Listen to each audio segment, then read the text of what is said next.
falar um pouquinho de crenças existenciais. As crenças limitantes, elas existem e elas têm alguns níveis, né? Tem crenças que são dessa vida, da nossa infância, coisas que foram instaladas ao longo do tempo. Tem crenças que elas vêm já dos nossos pais. Meu pai viu o meu avô perdendo uma fazenda porque ele gastava o dinheiro dele à toa. O que acontece? Ele tem essa crença, então ele fica com medo. A hora que ele tem medo, isso fica registrado no sistema dele, geneticamente isso passa para mim. E aí o que acontece? Eu fico com medo de perder coisas. Então, o que acontece qual é a solução, né? A solução é você perceber quais são essas crenças a nível genético e substituir, cancelar, limpar isso dentro da sessão. Além das genéticas, tem crenças a nível histórico. As crenças a nível histórico, elas podem vir, por exemplo, de crenças de imigração, né? Imigração italiana. Eu vim fugindo da guerra, tive meu filho, meu neto, chega na geração presente. E aí ela tem ali uma sensação de escassez porque teve alguém que passou fome lá atrás. E aí o que acontece? A pessoa, ela cria situações de preservação de alimentos, de exageros e coisas que podem prejudicar a saúde dela. E aí a gente desbloqueia essas crenças, naturalmente a pessoa tem uma facilidade imensa em fazer, por exemplo, uma reorganização da alimentação dela, ela consegue ter uma vida mais saudável e por aí vai.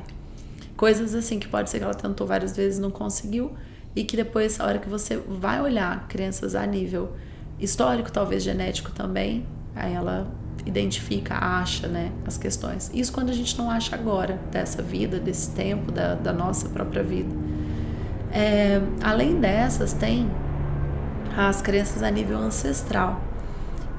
A nível ancestral são aquelas crenças mais primitivas, né? O homem das cavernas, eles acreditavam que nem precisa ser tão homem das cavernas assim, tem um pouquinho mais agora, mais recente. Mas eu tenho que ter muitos filhos, porque eu tenho que passar a minha herança genética para frente, porque a minha família tem um nome para honrar, porque eu tive ancestrais que tiveram destaque em algum nível. Pode ser financeiro, pode ser cultural, científico. Tinha uma família muito inteligente, então tem que ter muitos filhos para poder preservar a genética. Seria um desperdício, uma desonra não ter filho. E aí começam os conflitos, né? Como que isso interfere no dia de hoje, né? Os conflitos assim, eu não quero ter filho, eu tenho 40 anos, não quero ter, pronto. Não, mas tem uma cobrança, preciso ir lá e fazer um xizinho nessa questão da cobrança social. Só que ninguém tá te cobrando nada, né? A não ser que a tia que no Natal você vê uma vez por ano, ela faz um comentário bobo. Esse comentário bobo, ele poderia passar despercebido, você nem ouvir. Mas o que acontece? As nossas crenças a nível ancestral, elas vão lá e ficam todas, né, despertas. E aí o que a gente pensa, sente? Eu tenho que, né? Tenho que nada. Eu tenho que, ele já pressupõe uma obrigação. A gente se obrigando a algo que não faz sentido naquele momento. Né? Que não tem uma vontade, não tem... Você fala, é o sonho da minha vida. Não tem. É meio que uma obrigação social. Isso é um exemplo, né, de crença a nível ancestral. E também tem outras crenças que elas são a nível de alma. A nível de alma são essas crenças existenciais que, assim, sabe aquelas perguntas que nem nas religiões mais cabeça aberta, assim, a gente encontra? Então tá bom, eu sempre tive essa pergunta, eu ficava muito, assim, irritada de não conseguir ter a bendita da resposta, eu precisava ter a resposta. Tá bom, quando eu evoluí, eu sempre acreditei, cresci, né, no centro espírita, então, quando eu evoluí ao máximo, o que vira? Sei lá, tipo, Jesus foi o humano mais evoluído da Terra. Aí o que ele fez? Ele foi para um outro plano, que tem seres mais evoluídos como ele. Tá, mas quando você evolui ao máximo, aí fica igual Deus? Putz, igual Deus não dá pra ser, né? Porque tem uma hierarquia lá do Criador. Mas o que é Deus? Ah, Deus não é uma pessoa, Deus é uma energia. Então eu vou virar uma energia. Ah, beleza, então eu vou evoluir super pra depois virar uma energia que é tipo nada. E ao mesmo tempo é tudo. E aí, isso era a minha pergunta. Eu tinha que ter a resposta. Porque se eu não tivesse a resposta, era como se assim, tô fazendo tudo isso pra quê? Né? Tô passando pelos meus processos, né? Nessa hora eu parei de acreditar em religiões, assim, em doutrinas. Mas essas crenças existenciais, elas são... hoje eu falo que é um docinho pra mente, né? O brain candy. Pra gente se ocupar de coisas que elas estão além da nossa mente. Elas estão além das explicações que a nossa mente pode compreender nesse tempo e espaço. A partir do momento que a gente expande a nossa capacidade de compreensão, isso em estados alterados de consciência, isso é muito possível. Né? Existem técnicas, processos, substâncias e coisas, eu não estou falando de droga, mas estou falando de situações em que dá para a gente expandir a nossa consciência e ter, sim, insights sobre respostas para as perguntas existenciais. Se isso realmente é muito importante para você. Para mim sempre foi. Eu lembro de ter assim, uns 4 anos e eu falava pro meu pai, eu quero lembrar todas as minhas vidas passadas. Aí há uns 4 anos atrás eu comecei a relembrar. Na verdade faz mais tempo. Tiveram algumas conexões assim, de pessoas que eu conheço dessa vida que eu já conhecia de outras, já sabia qual era o vínculo. E não me ajudou em muita coisa não, mas assim, era divertido no começo. Eu lembro que visitar esses, a gente chama de registros acásticos, né? Como uma biblioteca de outras vidas, nem são vidas passadas, né? Porque passado, futuro, presente, eles coexistem. Essas memórias, né? Essas informações que elas ficam pra gente, elas ficam disponíveis quando a gente precisa, ou quando faz algum sentido, ou quando a gente tem coragem de acessar, ou quando a gente descobre uma técnica, uma forma de expansão de consciência, elas também formam crenças, né? Essas crenças a nível de alma. Por exemplo, eu sou só, é uma crença existencial, é uma forma da gente se perceber desconectado.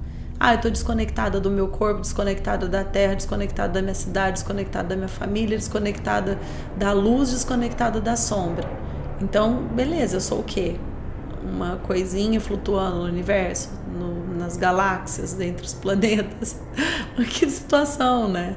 Então, assim, eu acho que essas impressões da nossa mente, elas criam essas crenças e quando a gente se percebe sendo só, nós fazemos coisas assim que não tem muita lógica, ou que nos prejudicam também. Por exemplo, se eu tiver a crença eu sou só, provavelmente eu não vou conseguir me entregar dentro de um relacionamento, não vou conseguir me entregar por inteiro para receber afeto, para receber amor. Eu não vou provavelmente sentir também o afeto e o amor do outro, porque se eu acredito que eu sou só. Então, ou por exemplo, alguma crença assim, que durante a gestação teve algum problema, né? Alguém não queria que eu nascesse ou tinha alguma coisa assim, e aí eu registrei que eu não existo.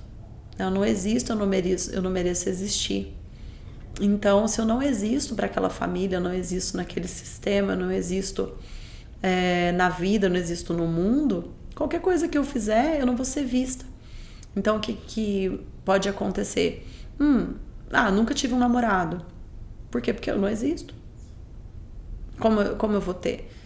Então, quando a gente desbloqueia essas crenças, a gente identifica essas coisas que ficaram no nosso inconsciente em algum momento, naturalmente a gente começa, eu sou vista. Agora eu existo. Agora eu tenho a sensação de existir. Agora eu tenho a sensação do sopro da vida. Agora eu sei o que é a sensação de estar presente, né? De me ancorar no presente. Isso é uma coisa que muda a nossa realidade profundamente. Por mais que pareça uma coisa fantástica, mas tem um fundamento, tem uma linha, tem uma história que ela está no nosso sistema, né? Provavelmente no inconsciente. E é lindo quando a gente vê esse novelo ele sendo desenrolado e as coisas começando a acontecer na vida da pessoa. Um outro exemplo de crença existencial é que eu tô presa, né? Situações assim. Eu tô presa, ela nem é tão. Pode ser existencial, pode ser né, que é nível de alma, pode ser a nível histórico, ficou presa em alguma outra vida, ficou presa por alguma situação, ficou presa a alguém. A nível genético, né? Ter uma herança genética de alguém da família, alguém que se sentia preso, se sentia sufocado, tinha alguma coisa assim. O que isso pode ocasionar agora? Um problema respiratório, por exemplo. Né? A pessoa ela sente falta de ar, ela tem, por exemplo, uma bronquite, nasce com bronquite. É um dos exemplos, assim, de quando você desbloqueia uma crença dessas, naturalmente ela sente de novo que está livre. E a sensação de liberdade, ela é vital. Então, quando a gente libera crenças limitantes, sejam elas primárias, genéticas, históricas, ancestrais, essas crenças a nível de alma, né, existenciais, a sensação é de um alívio, de uma clareza e liberdade. Então, se você está buscando respostas, provavelmente essas respostas estão em você e eu posso te ajudar a encontrá-las. É muito mais fácil quando a gente faz esse caminho acompanhado, né? Dificilmente a gente faz isso sozinhos, até porque na vida, a grande escola, né, da vida são os relacionamentos, e esses encontros com as novas técnicas, as novas tecnologias, as novas formas de terapia, são formas da gente colocar em prática tudo aquilo que a gente acredita, que a gente vê, que a gente sente que é possível. E aí transformar isso em realidade é a nossa parte.